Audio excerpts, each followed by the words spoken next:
Well, right now, a neighborhood in Silverthorne is one of the first in the country doing fire mitigation work in a U.S. Forest Service wilderness area. It is so needed. It's all to help protect homes from wildfires. Our man in the mountains, Matt Renew, is live in Silverthorne. Matt, homeowners have been working for years to do fire mitigation on this land that's right next to homes.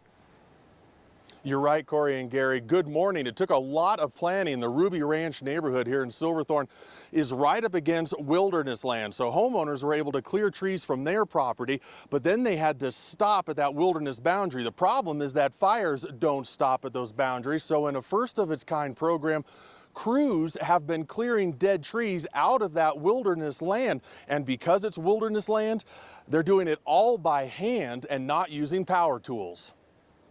And I'm actually kind of glad. Living in the mountains around Silverthorne, I live in Ruby Ranch. Lisa Lewis has done a lot of fire mitigation to remove dead pine trees around her home. Completely mitigated our lot. But like other homeowners, couldn't touch the wilderness, Our patio. just 60 feet away. Got to the wilderness and we have a bigger issue that we couldn't control. Until now, with work, Groundbreaking with this project. that E.J. Albright with the Willowbrook Metro District says is a first of its kind project. Never been done before, to my understanding, in the country.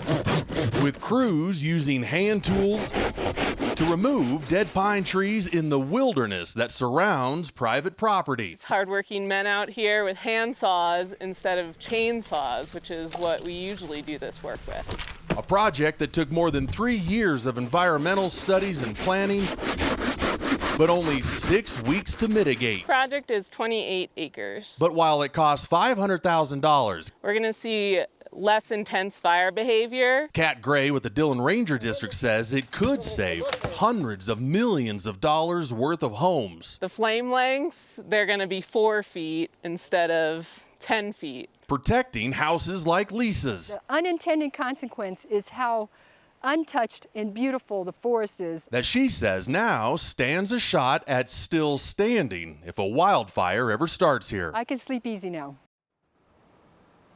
Of that $500,000 that it costs to do that work in the wilderness, the Ruby Ranch Homeowners Association, U.S. Forest Service, and Summit County all split the cost 3 ways, and things really started rolling on this project after the Buffalo fire near Silverthorne. A fire break there saved thousands of homes, and that helped sell this project a little bit more.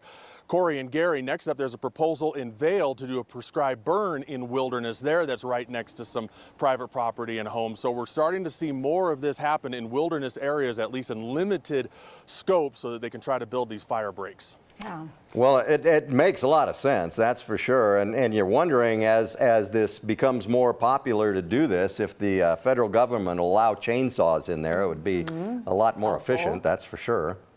Right? It's so weird that right here you could use a chainsaw and then 3 feet over you can't. And so you'd think there'd be an exemption so when they do this work they could do it a little quicker. Right. Yeah, that's a game changer. I mean, Right. it just takes so much Sure. more time and effort and energy for sure. All right. Matt, thank you.